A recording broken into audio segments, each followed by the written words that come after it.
What is going on? I want to welcome you from Half Court for today from the Green Void. I am Sean Murphy alongside Marquette's movement shooter returning from Marquette, Troy Sergey. Troy, good to see you again, my friend. How are you doing today? Doing well, Sean. Had a great 4th of July up in Uperland, up in Upper Michigan.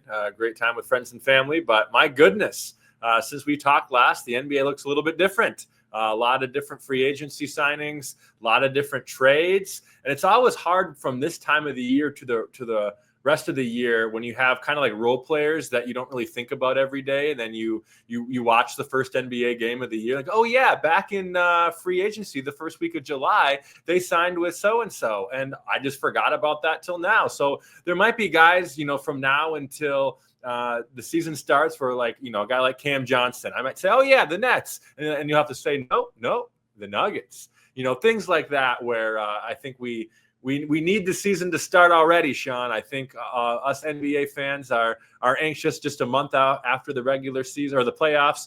But I know we have some summer league to watch. That'll be fun as well. And I know the offseason isn't even remotely close to being over. A lot of different things that can happen between now and the first game of the year. But Sean, I'm already looking forward to next season. There's going to be a lot of different storylines in the NBA and both conferences to look out for. And man, I don't want to jump and fast forward time, but at least my heart is in October already. Yeah, dude, no question. It's nice to be able to see Summer League, and I'm looking forward to watching the likes of Cooper Flagg and and VJ Edgecombe and Ace Bailey and some of these guys just continue to play. I'm not sure if you've been able to see any at all, Troy. To be honest with you, I haven't watched much Summer League. I did watch a little bit of the Ace Bailey VJ Edgecombe game, and Edgecombe really impressed the hell out of me. Granted, this is all Summer League. I like to watch players' approaches a lot more than their stats and the results. And just the way Edgecombe plays, his athleticism, his speed, how all over the court he was. He does everything. Philly might have gotten a guy. I hate to say it, but they might have gotten a guy. Yeah. I know it's always interesting to make assumptions on Summer League, and that can be a good thing. It can be a bad thing. Most of the time, it can be a tough thing to do. I know we don't want to jump too far ahead of the game here, but at the same time, you're right. He did look good, and we know that Philadelphia needs guys, Sean. They need guys who can help their team. I know that they are really happy with a guy like Tyrese Maxey, but my goodness, the past season and even the season before that for the Philadelphia Sixers has not been super good. So if he can help them out in any way, shape, or form, I think that's going to be good. And you're right about Ace Bailey. I just think he's an absolute bucket getter. I've really liked what I've seen from him. I think the Utah Jazz, they can't be much worse than last year, Sean, with him helping around. So I actually think, as far as my favorite rookie to watch, Ace Bailey is it for me.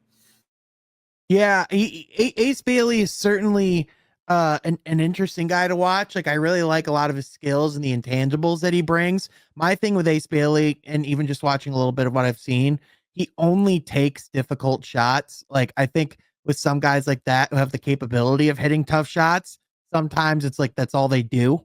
And I think sometimes with guys who are elite scorers like that, like they have deep bags, but sometimes you just need to go for the simple things. You need to go for you need to take what's given. But that's why I think Utah was such a perfect landing spot for a guy like Ace Bailey, because you're gonna have a coach like Will Hardy and a great system under Danny Ainge and a culture where he's gonna be able to hopefully be cultivated. Like, I think that's where he has the best chance to thrive, rather than, like, with all due respect, like a New Orleans, a Washington, or a Charlotte.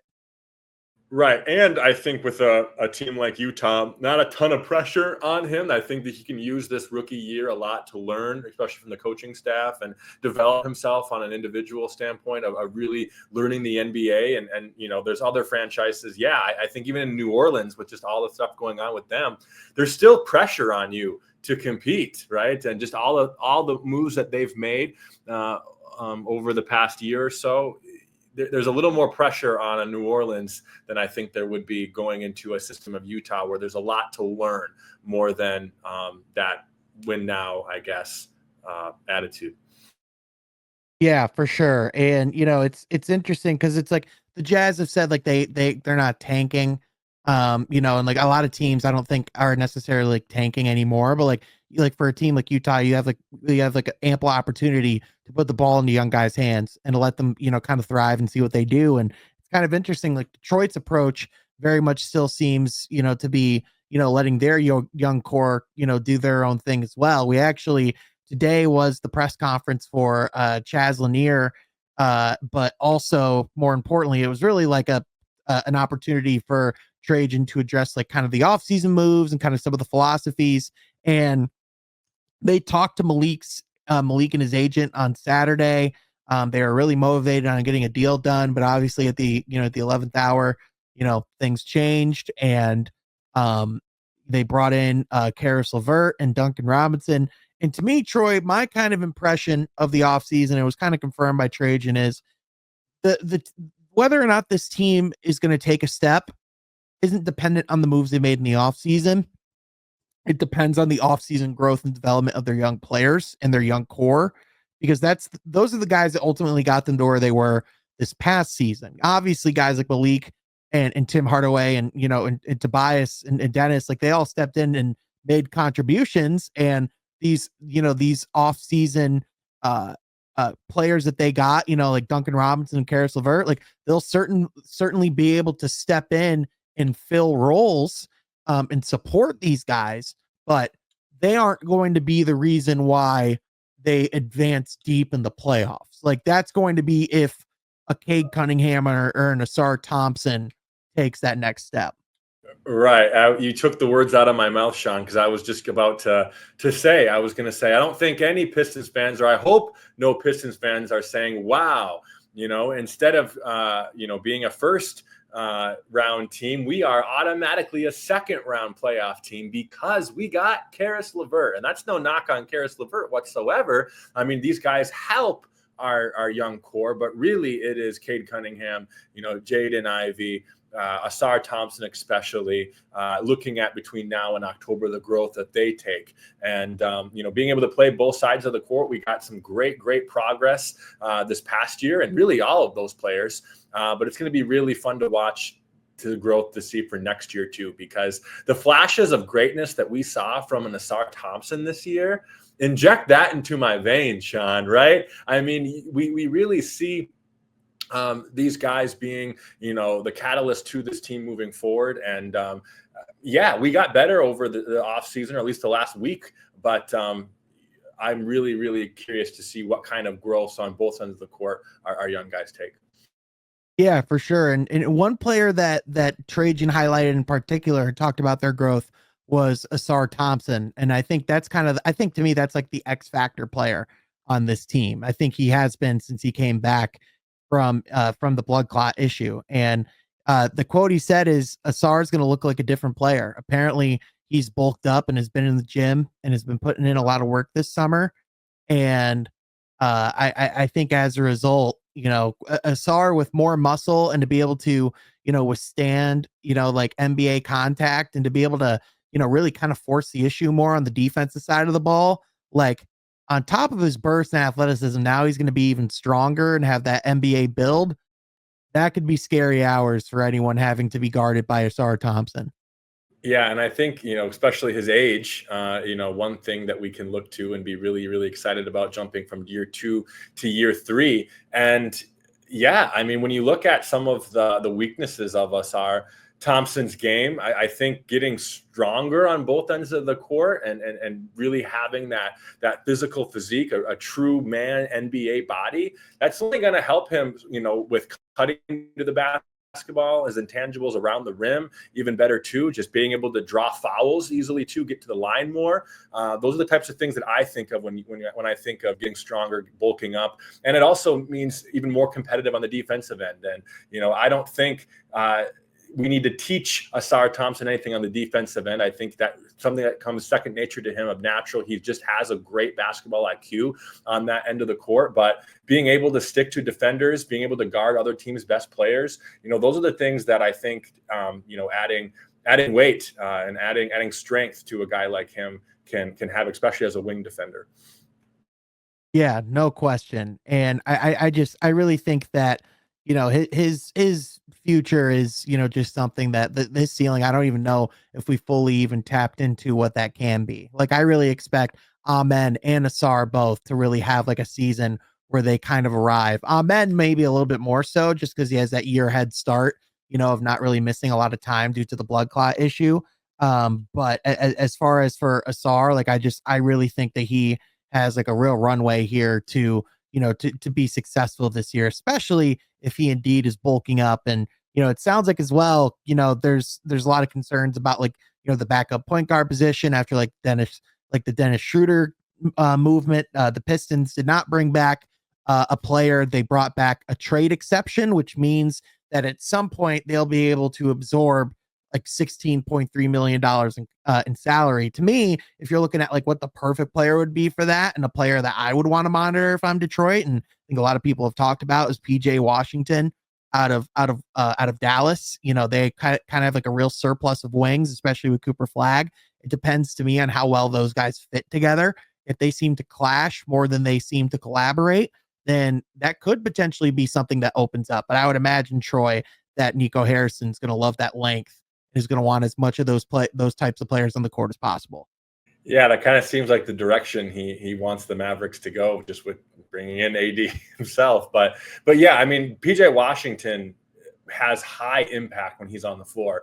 I know in Charlotte when he was there, he helped them win some games. I mean, he was really crucial for the Mavericks in the 2024 playoff run that they had to the finals, really making a lot of high impact plays.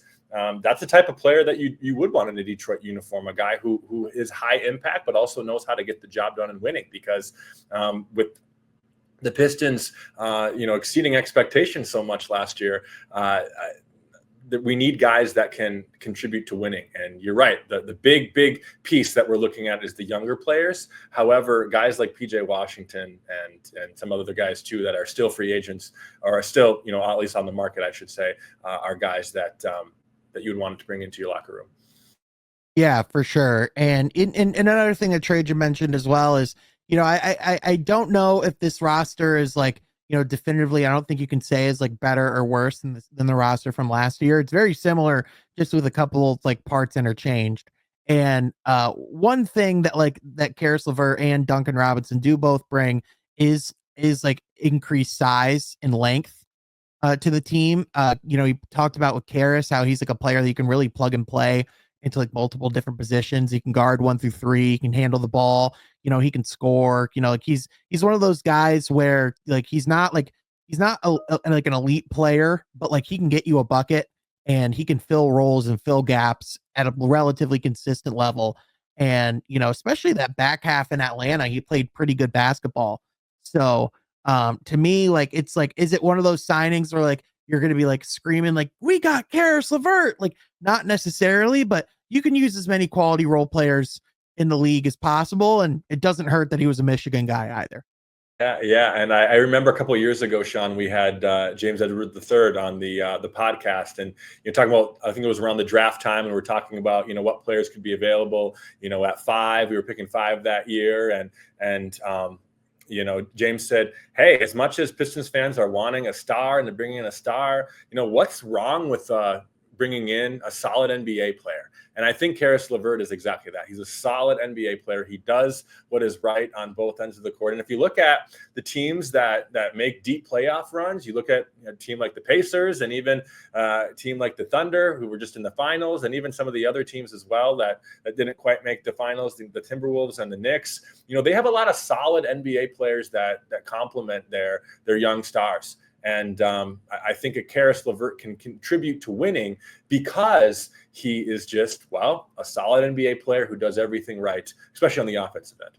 Yeah, for sure. And Duncan Robinson, I think we've talked about it a little before, but he's one of those players where he certainly has left a mark, and he's played in significant games. He's played in multiple finals, and I remember in particular that bubble run at the very beginning of his career where he just hit a ton of insane shots. The thing with him has always just been the confidence to pull that trigger, and also just, if he isn't hitting threes, then it's not necessarily like he's not a good defensive player. He's not terrible, but like, I think good isn't also quite the word I'd use either. I think especially on this type of team, he's someone who I think could maybe, like survive a little bit better on the defensive end. But I do also think that Cade's the best playmaker that he's ever played with. Really, the only one that's close is Goran Dragic. And no disrespect to Dragic, but that really says a lot about the lack of playmakers that he's played with. Jimmy Butler can pass, but that's not his primary skill set. Yeah, and I was listening to ESPN yesterday, and that's exactly what they said, is that Duncan Robinson and Cade Cunningham duo is going to make each other better, right? Duncan Robinson has never played with a Cade Cunningham, and Cade Cunningham this year, for the first time in his career, has had some shooters, and we've even seen how much that's opened up the court. And I think a lot of the Pistons winning has been last season has been contributed to the shooters that we're on the court with Malik Beasley and Tim Hardaway Jr. So we know that shooters makes this Pistons teams better when Cade is running the floor. But I also think Duncan Robinson might evolve into even a player that potentially, keyword potentially, that we haven't seen since some of those finals runs, especially in the bubble. Yeah, he could potentially be in a position where he could have as good of a shooting season as he's ever had if things go well. Obviously, we'll have to see exactly what these guys' roles look like. And Karis LeVert, he's not a bad 3-point shooter by any means. He's about like a 35% 3-point shooter in his career. He's a good catch and shoot 3-point guy. I think the hope would be is if you put those two together that they could get about 70% of what you got from Ron Holland, and I mean not Ron Holland, from Malik Beasley and from Tim Hardaway Jr. And then I think you would hope that some of the rest of the roster can supplement some of that. I'm already starting to see some videos of Jalen Duren shooting threes this offseason, and I'm not really going to react to that very much because I'm not sure about you, Troy. I think about those Andre Drummond videos, and I'm not saying that it's the same thing, but it's just to say we've seen these off-season videos of what people do in the gyms. That doesn't mean it translates to the NBA floor. Yeah, and sometimes it hardly ever translates to the NBA floor just because the environment is so much different. Shooting in an empty gym with, a trainer going 20%, putting a hand in your face is a lot different than, a fourth quarter tie game with 4 minutes left and your team needs a bucket. Just a little bit different dynamic, especially an NBA arena, 20,000 fans looking at you. So I have a hard time making adjustments because of that. But also, as I saw you put on X, the Andre Drummond trauma is still real for us Pistons fans. I remember one year he made 5-6 threes in a row, and I remember one of the opening games of the year. Maybe it wasn't opening night, but at least the first 2 or 3 games of the year, he took a three from the corner and it just hit the side of the backboard and went out of bounds. Yeah. I think that's exactly how this is going. So yeah, you hope you're wrong with the Jalen Duren. Could you imagine if he did truly add a 3-point touch to his game? Just how vital that would be to add that to his arsenal. But you're right. I'm not gonna jump ahead of myself on this one. I think the big thing is if he can start with adding a mid-range shot to his game, that would add a lot of value as well. Like obviously you want to stretch out that range as much as humanly possible, but I think it's about being, practical and taking it a step at a time. And I don't think Jalen Duren is ever going to be a focal point of the offense for his 3-point shooting, but it's always nice to have a big who can space the floor if you need someone to shoot a shot late in the shot clock. Like we've seen, from both Indiana and Oklahoma City, just, from this last year's finals and their deep playoff runs, just how valuable it is to have a stretch big on the team and how much that really adds. And we saw with Indiana just how much they really prioritized that in free agency. They went out and made a huge offer to Miles Turner. He's back in Indiana. Oh, wait, I'm sorry. What's that? What? Indiana? They lowballed him. And when it came the time to pay the luxury tax, after talking all this stuff about how they were ready to pay the luxury tax, they completely lowballed him. And now they're trying to come out and say that they're ready to go into luxury tax. But it's really easy to say when you don't have to pay the luxury tax. Troy, can you tell I don't have many opinions on this? I can tell, Sean. I can tell. Troy, all right. From your perspective, obviously, I know that you're more plugged into the Indianapolis and the Pacers community than I am. What's the vibes right now around this Pacers team and what they did? I saw a lot of people trying to sell themselves on Jay Huff. That's a select few, Sean. That's a Huff in the select few. J. Yeah, I think certainly confused would be a word to describe things. I think hurt because he spent 10 years and he wanted to be here, but also this is a business. And I think no one's mad at Miles because everyone sees the situation and sees how much, especially Milwaukee, was offering him. And just my goodness. So there's a lot of understanding from that perspective, of Miles' perspective, going to Milwaukee. But yeah, at least the vibe that I get a little bit on a couple of Facebook forums just to check things out, it's confused because you're right. That was the conversation for so long of that. This offseason's a no-brainer. We're dipping into the luxury tax. We look at the playoff run they had. I don't think the Indiana Pacers get out of the East even without Miles Turner's being able to contribute in all three rounds leading up to the finals. I mean, he was a big factor in them beating Milwaukee. He was a really big factor of them beating Cleveland. And we know he had some really good offense and defense against the Knicks to push him on to the finals, especially in that Game 6 clincher against the Knicks in the Eastern Conference Finals. So to know his values there and to lowball a guy who's been in your franchise, a low market franchise or small market franchise for 10 years, and just watch him walk to another team in your division. Confusion is the big word. To arguably your biggest rivals right now, to arguably the team that you have the biggest beef with, that it is just known you do not like each other, and to allow him to go play alongside Giannis, which we'll talk in a second about them. But from the Pacers' perspective, it'd be one thing if this is a team that's shown willingness in the past to dip into the luxury tax, to pay whatever it takes to help him support a roster that's been competitive and, to really help take that team to the next level. The thing is, they've just never done it. And if there was a time to do it, it's when you're a game away from winning a championship. Even if the star player tears his Achilles in Game 7, you at least want to keep that team together as much as possible so that by the time he comes back, in theory, you can make a run at it once again. Well, instead, you're now going to lose Miles Turner for nothing. That's the other thing of this is all the years, Troy, that Miles Turner was in trade rumors, that they had him on the block, and they let him walk for nothing, a game away from a championship to your biggest rivals.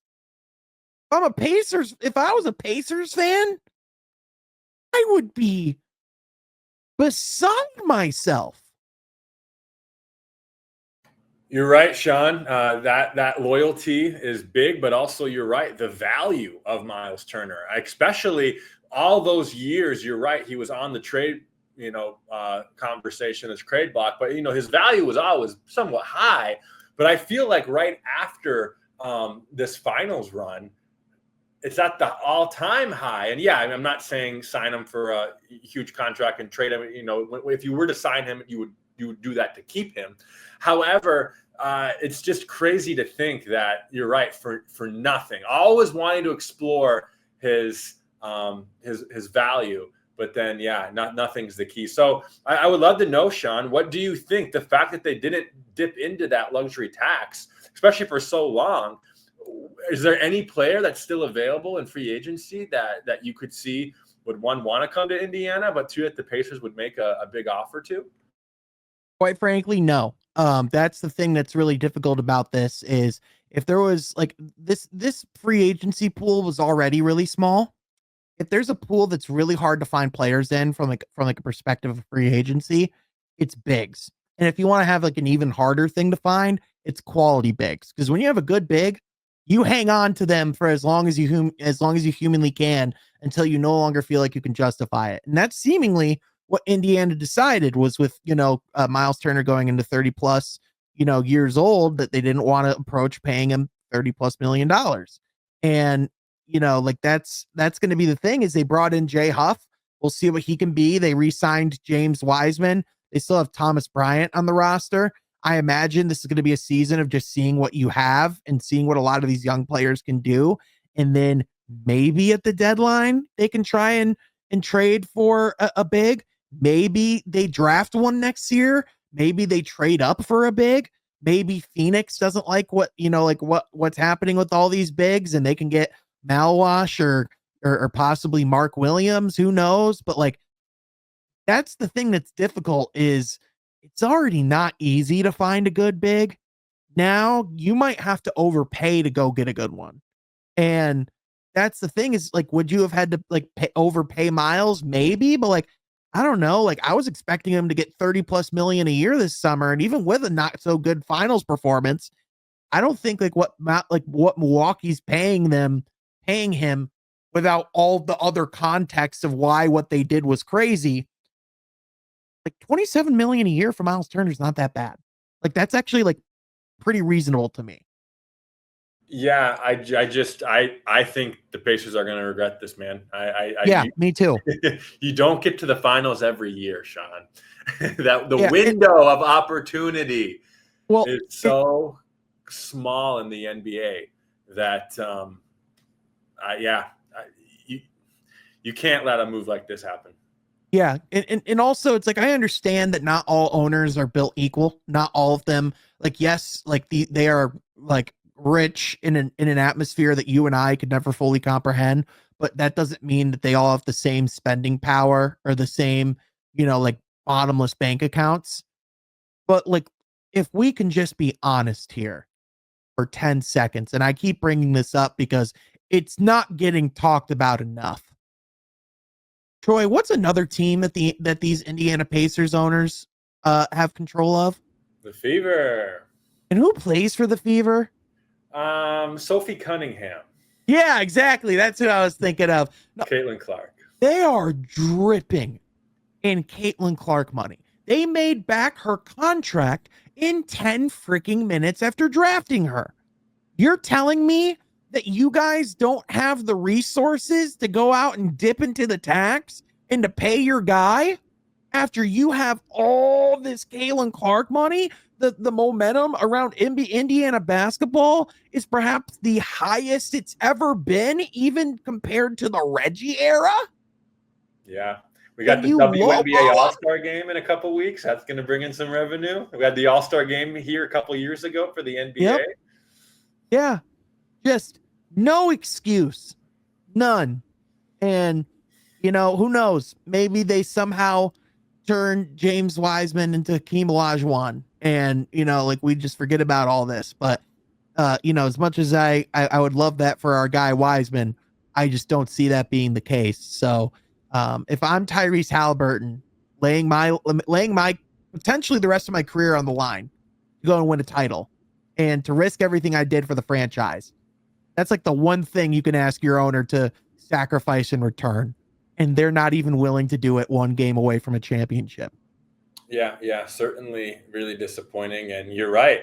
I wonder Tyrese's perspective of all of this as well, because, he's going to miss this upcoming season, but the year after, the 2026-2027 season, he's going to have a lot different roster around him than he did that game 7 where he went down.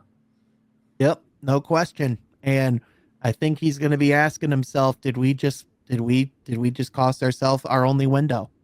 And unfortunately for Indiana, like we've said before, a lot of other teams feel like they'll be back. With this Indiana team, you can't necessarily say that for a fact. Now, Troy, let's go over to the Milwaukee side.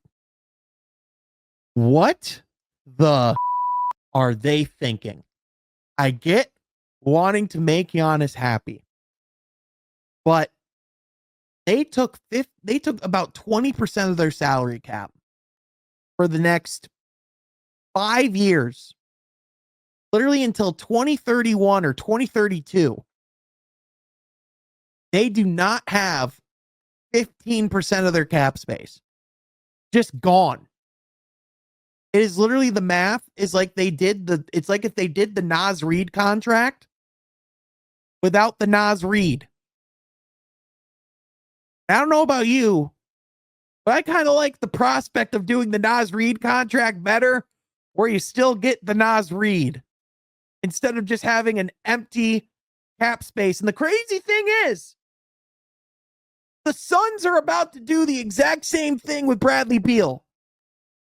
What are these teams doing in a world where cap space means more than ever? You're just letting $23 million of what you can get just go out the window for half a decade just to get a guy off your roster? What? If you don't know the answer, Sean, I don't know the answer why. I was actually curious to say, because I've been thinking about this a lot lately of what exactly are they trying to accomplish. And I thought there was some kind of loophole that maybe you could explain better to me, but it doesn't sound like there is one. So the loophole that they utilized, essentially this wave and stretch provision that we've seen used for years. The Pistons, we obviously saw it firsthand with Josh Smith. By the way, that was only $5.4 million a year. And that felt like prison for Detroit. This is essentially the loophole is you can do a maximum of 23.4 million over 5 years, for a player's salary, in order to do the wave and stretch provision. So essentially what this does is it gives teams it's essentially like taking out a loan from your future cap space and getting this money to use now to go and get players and to put on your roster, but it severely handicaps you going forward. Still not a good solution moving forward. No, terrible, awful. How detrimental it is for your future, because you're right. Prison is a good analogy because there's no way out of that, right? I mean, we look at teams, and historically teams in the NBA, okay, when there's a rough season or even a bad contract or whatever, you can still move away from that through the draft, through making a couple risky trades. But when you are this deep into the hole, there is no way out. And from a fan perspective, that's what I think hurts the most is, how do you go from season to season looking forward of what your team can do, knowing your team can't really do anything? Yeah. And sure, let's say Bradley Beal gets bought out and he goes to, he goes to Milwaukee, and all of a sudden you have Bradley Beal, Giannis Antetokounmpo, and Miles Turner. As intriguing of a team as that is for maybe a year, maybe, is that really a team that strikes fear in anyone in the East? That's not a finals team. no, maybe a conference finals team, but even then, Miles Turner, what he brings, is it drastically better than what Brook Lopez at his best in Milwaukee was? It really just gets them a slightly better version of what they already had. Just Brook's older, so they got a younger guy. But again, they essentially, with the move that they made, they're paying $50 million a year for Miles Turner. And as much as we talked about how, Indiana cheaped out and all of those things, Milwaukee put way too much into getting Miles Turner. And this is the type of move that you make when you feel like you are a bad offseason away from Giannis asking out. But the problem is that this probably ensured that Giannis will have to eventually ask out in order to compete in the future. And in order for your franchise to survive, quite frankly. Yeah, that's another really good perspective, because it almost from the beginning puts you in a lose-lose scenario, right? If you do absolutely nothing, well, what are you telling Giannis then? And then if you do a move like this, well, what are you telling Giannis then? Yeah. So it's kind of a really interesting double-edged sword there. Yeah, like you don't want to take inaction.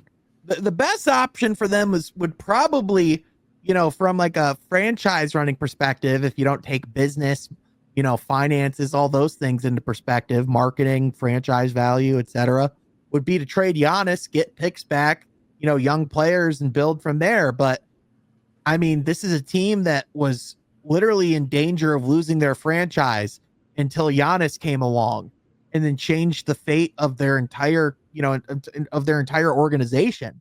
And it was, and I can understand the fear from the Bucks side, because if you think about it, Troy, yeah, they've had some good players, but when's the last time they had a Giannis? Truly, it was Lou Cinder, who we now know as Kareem Abdul-Jabbar, but that's when he asked out from the Lakers. And it was about what, 30, 40 years before they got that again in Giannis? Can you Yeah, I imagine think having to wait another 30, 40 years for a franchise player? right. Actually, yeah, I think that was 40 years. I think that it was 75 or 38 years until 2013. So you're right. Players like him don't come often, and players like him don't come to your franchise often. And that is unfortunate. Yeah, he won a championship, something Lou Alcindor never did. Um, Yep.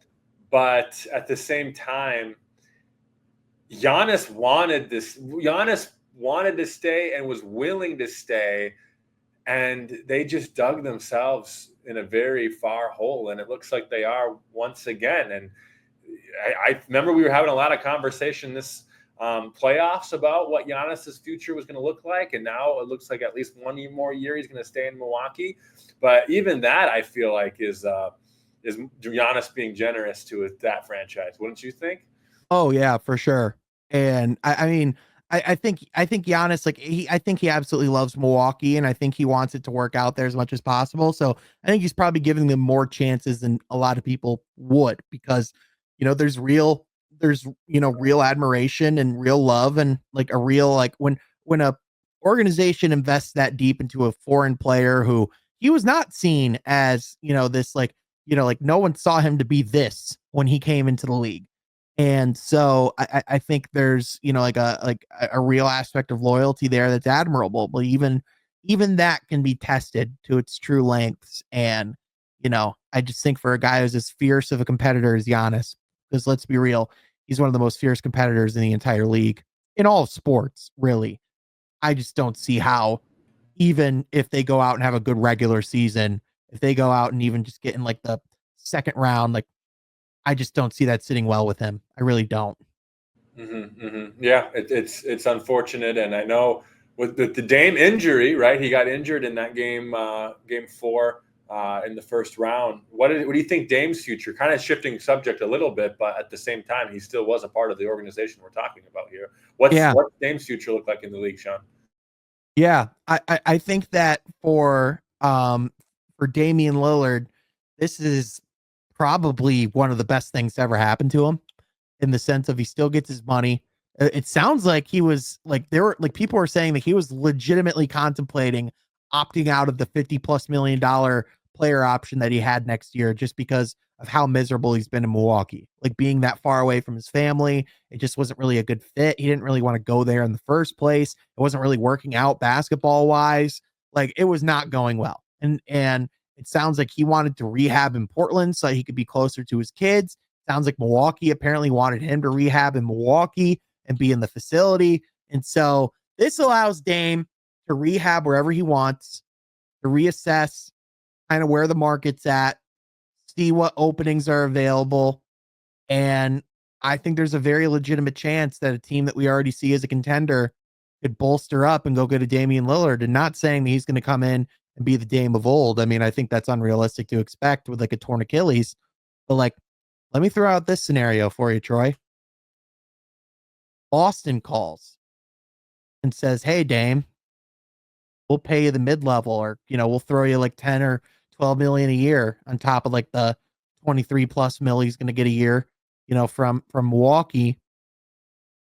Go play with Jason Tatum, a guy who he's friends with, and be in a system and an organization that's elite." I think that's pretty tantalizing. I also wouldn't rule out Damian Lillard going back to Portland and playing with the Trailblazers. I actually think he makes a lot of sense on that roster now, funny enough. Both would be really interesting scenarios. And man, Boston's another one that we haven't talked about, getting Anthony Simons. That's what that's going to look like with things. But there's a lot to look at in Boston moving forward. And could Dame help that team contribute? I even think a 70% Dame or 65% Dame could help that team compete. Haven't thought about the Portland thing really much at all, but the Boston one for me is the most intriguing. Yeah, for sure. I think Portland's partly also just because of like the human element of that's just where Dame wanted to play his entire career if he could. And that's an opportunity, another door opening potentially for them just to, have that reunion, maybe that they should have never split up in the first place. But it's that's the thing that's tough though, is these guys, they want to compete, they want to have those opportunities. But I think that's why Giannis is probably not as eager to ask out as people might think he is, because the truth is, you might think, like, I remember us talking about the Dame trade and the Giannis, and him going to Milwaukee the day it happened, and like us going on the pod and saying, man, this team's going to be real contenders, and they didn't win a playoff series. Grass is not always greener, even when you go team up with some of the best players in the world. Exactly. And wow, we were excited about it just because of that thought of Dame and Giannis. But man, if I'm a Bucks fan, certainly did not live up to the hype. Yeah, and Drew Holiday was like he was probably the thing that ultimately really swung that championship. Absolutely. And now he got traded to Portland, and he was actually traded for Anthony Simons and initially 2 second-round picks. One thing that was interesting though was after Portland performed the physical, they redid the terms, and the 2 second-round picks were removed. So it was only a direct player for player swap of Anthony Simons and Drew Holiday. Translation: Portland probably saw something on that physical that wasn't great. And I think that's something that Boston probably knew low key as well. Of, they did these moves to get under the second apron, but it was probably hard to keep contending with Drew at this age and this stage of his health if he's not going to be that same guy. Right. And my goodness, is this year 16 now for Drew Holiday? I mean, we've mentioned before, I know the Cruz coach, I think that's who said the best. Yeah, Jamel McMillan. Yeah, one of the best players in the league as far as who to teach young people to play is Drew Holiday, because he gives you that on both sides of the court. And this upcoming season would be year 17. 17. See, I was even lowballing it. I said 16. So, yeah, you're right. That age is always a factor. Father time, right? Undefeated. But with this Portland roster, certainly wanted to shake things up. And, I still think we can at least see some quality Drew Holiday. I don't say highest quality or peak Drew Holiday, but at least some quality basketball. 110%. We can expect that still in year 17 from Drew Holiday. Well, and if it's ever going to click for not for Anthony Simons, I'm sorry, for Scoot Henderson and for Shaden Sharp, what better role model to have than Drew Holiday? What better guy to play alongside than someone who's been there, done that, won in multiple elite organizations, has been, one of those players that we really look at as like, oh, he's one of the most well-respected, well-regarded guys. Oh, and by the way, he's made a lot of money. Yeah. Something that might be a lot that might catch guys' attention more than a lot of that stuff that might seem boring. But yeah, I think I really like it for Portland, to be honest. For sure. Yeah.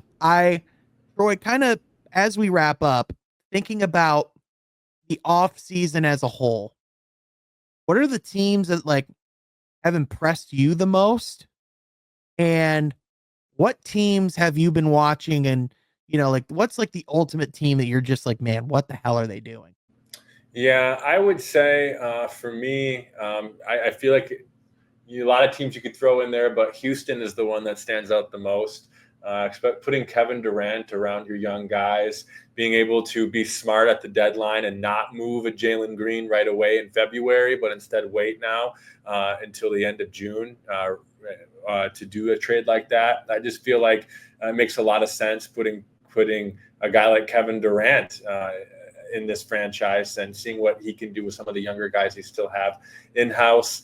So that's going to be really exciting too. We've been high on Houston for a while now, Sean, but at the same time, we knew that Jalen Green wasn't the end-all be-all factor for them competing as well as they did. I mean, they were a second seed in the Western Conference, a really tough Western Conference. And we know championships aren't necessarily won in the regular season. We know that the playoffs are just a whole different beast. But, this is a team that proves that they have talent. So to add Kevin freaking Durant to your roster, I feel like that cannot be ignored for a They team. got Dorian Finney-Smith, too. And another great wing defender, a guy who can hit threes in the corner. He's going to help that team in ways that I think people aren't talking about enough. Dude, you sent me that link about what's going on with the Pelicans. To me, that has to be it. Like this had an opportunity to be a real turning of the mantle, getting Joe Dumars in there and just really trying to figure out the direction. You have some great pieces. I'm high on Trey Murphy. I think he's great. Missy, that's his name. Missy's a good player too. You know who I'm talking about? I don't. Oh, I'm totally butchering his name. He was a rookie this year. Oh, okay. All right. Oh, hold on. Let me pull up the name of a rookie from last season or a rookie from last year. Yeah, from 2024. Okay, for the Pelicans? Yeah. Okay, hold on. Oh, Evis Missy? Yeah, Missy. Oh, okay. Okay. Yeah, okay. Yeah, I'm just saying he's a guy that's decent. He's a guy he is a guy. I will give you that. Decent. And really interesting to see what they could have, would have, should have done, but I'm just still scratching my head at what they're doing. Do you have any comment? My apologies to Evis Missy and not being familiar with his game. No, I honestly I wholeheartedly agree with you. I can't stand what they've done. It's just an abomination when you just talk about trading, which by the way, after the moves that Milwaukee's made, this looks even worse. Trading the better of New Orleans or Milwaukee's pick next year to be able to add Patrick Queen. Like, even if like Queen now has to literally become a superstar in order for that to make sense, because there's a very real chance that New Orleans just traded the number 1 pick away to the Atlanta Hawks, which when I think of teams that won the offseason, Atlanta, just for getting that phone call and literally the story of they had to call multiple times, like Troy Weaver, multiple times, and Joe Dumars to be like, just to be clear, you are saying you are throwing in a unprotected pick for next year, but between, which by the way, that's another what's supposed to be an amazing top of the class. And with all the other moves that New Orleans has made, they are not suggesting to me that they are trying to be competitive. They brought in Jordan Poole. We still have no clue what's going on with Zion. A lot of people would lead to suggest that Queen plays very similarly to Zion. So they seem like they very much overlap. And, just quite frankly, I don't have a lot of faith in what's being placed here. So I'm very worried about kind of their outlook long term. And then just the Phoenix Suns, they had whatever little things that they got for Kevin Durant, they went out and immediately used, and they got 2 more bigs on top of the big that they went and already traded for at the deadline. They're playing Bradley Beal and Jalen Green together. Devin Booker and Jalen Green together. They're going to waive and stretch Bradley Beal and take away even more of their salary cap space.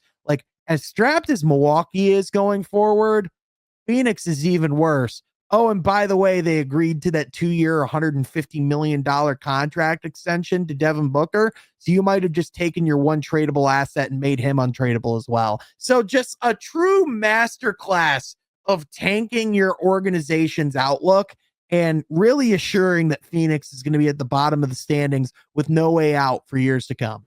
And with that move, like Devin Booker wants to win. Devin Booker is a killer. You know, he has that Sass and Mamba mentality, Yeah. right? Well, how do you coach him? And if you're an organization, how do you manage him when this is all right, Devin, go out and compete, and this is the roster you give him? How do you expect him not to be upset? Right. But here's the problem. He just signed for 2 years on $150 million. Now, here's the other aspect. Who in their right mind is going to be given a 2-year, $150 million extension and turn it down? I'm not gonna. I don't think you would. I'm just guessing. You're right. You know, like to have like the highest per year salary, which by the way, Shea also got paid. Paulo got paid. There's a lot of guys who got paid of late, but of all the guys, you know, who got paid, this is the one where it's like, man, Devin Booker's great. But once he starts taking up $75 million a year of your salary, and like these are literally the prime years of Devin Booker. Like he is 20, like he is about to be 29. And like when you're talking about a guy who's about to be going into his 30s and his value is going to be deteriorating, like even when you get to a position maybe where you can move off from him, you're not going to get nearly what you were talking about getting in return from him this year or last year. And that's the thing is with Matt Ishbia is, you know, he just it's funny that the mortgage guy just keeps taking out these mortgages essentially and mortgaging their future on this team now when it's just very clear that there's just not a lot to really invest in. And, you know, I hope Jalen Green proves me wrong, but is that the place for Jalen Green? Right. Oh my gosh. There's only one basketball, Sean, between Booker and Beal and Green and their play styles. I just don't see how that's like a wing version of Greg Monroe, Josh Smith, and Andre Drummond, is it not? Yeah. Yeah. It's they have a lot of shooting guards and centers right now, and they've made some moves around the margins. I'm just not impressed with the roster that they've put together. And then of course we have to shout out. We just talked quite a bit about how bad of an offseason Milwaukee had. You know, just great job of not taking this opportunity to go and trade you. And by the way, I think that's why teams like Miami, even teams like, you know what's most impressive about what Houston did this summer of going and getting Kevin Durant and all these things? Tell me. They're still in pole position to go get Giannis. They're still in pole position. If you think about it, the young players they have on the roster, they didn't give up any of Phoenix's picks. They still have all of these things that people thought they were holding on to for a Kevin Durant trade. Well, they got Kevin Durant without giving up any of those things. They gave up Dylan Brooks. They gave up Jalen Green. And I think they gave them like their pick back this year. That's it. Yeah, not much at all. And who did they draft? I'm sorry. They had that 10th. Oh, that 10th pick? Yep. They draft Malwatch from Duke, the big. Okay, gotcha. Right. So oversaturating your roster with bigs now. Yeah. Which, by the way, 5 minutes after they drafted Malwatch, they traded for Mark Williams. So I think to me that like that shows that Malwash is their is like their long term. And by the way, if you think I'm butchering his last name, this is how he pronounced it. So I'm going off of how he's pronouncing it. If it's potentially like a backup plan or insurance if like Malwatch doesn't work out. And also like Mark Williams could probably play more early because Malwatch is probably more of a project. But nonetheless, I just didn't think it made a lot of sense. He's going to be a good player. I just don't like the fit. Yeah. And just rookie bigs too are their own beast to try to work with and deal with. And it's going to be really interesting if this is the destination that's good to develop his career. Because I do think he can make a really good NBA player. But it's Phoenix. So much of your development is in that first rookie year and even second year as well. And if that's not a good environment to grow and work into as a player, not sure Yeah. how that can work. It can almost ruin a player's career. I hate to be pessimistic right off the bat, but Yeah. I mean, we'll see. It's definitely not the best environment to go into. I know we have to wrap up here in a second, but before we do, I'd be remiss if I didn't bring up how quickly do you think the Lakers fans turn on DeAndre Ayton? I give it 2 quarters personally. okay, I was going to do it over under 10 games, but you're going even crazy under with first or second half. I think there might be like I think there's like an alley oop where they're like, oh, DeAndre Ayton is so talented. And then I think they like remember, oh yeah, he just won't try for like solid parts. So, what do you think about that? Just super, that'll be the last thing we talk about. But I mean, obviously, the Lakers made that move so he could be a solid big to play around Luka and an aging LeBron. I mean, that's a move that they made to win, essentially, right? I mean, to bring in talent. What they had available on the free agency market without giving up any major assets, because they don't have much cap space when you're paying a 40-year-old $53 million to play a year. So for what they could have gotten, Ayton is the most talented big on the market. But come on, this is the guy who has now been gladly let out of their previous circumstances for pennies on the dollar of what they gave up in return for him. Everyone who's been around him has been out on DeAndre Ayton. I just don't see JJ Redick and him clashing, like getting along very well. I've heard the theory that if anything, this is the Lakers like trying to really solidify this breakup with LeBron and to get him to ask out. And I wouldn't completely rule that out as a part of this as a benefit for the Lakers, because I think they want to get out of the LeBron business and focus on Luka and building for the future. Well, they'd be silly if they still wanted to make this LeBron's team when Luka Doncic is in your locker room. Yeah, for sure. And LeBron understands that, but he put out this statement about how his future might not be with LA. It's just the really weird thing about LeBron, and this is just how I could go on a whole diatribe about him. He said that while opting into the contract. So make that make sense. Yeah, it doesn't. Yeah. Well, Troy, this is a fun pod. Thank you for joining. And thank you for listening and joining us here as well. Be sure you like and subscribe so you don't miss any of our content coming up. Thank you so much for listening. We'll catch you guys next time from Half Court. Be sure you're subscribed.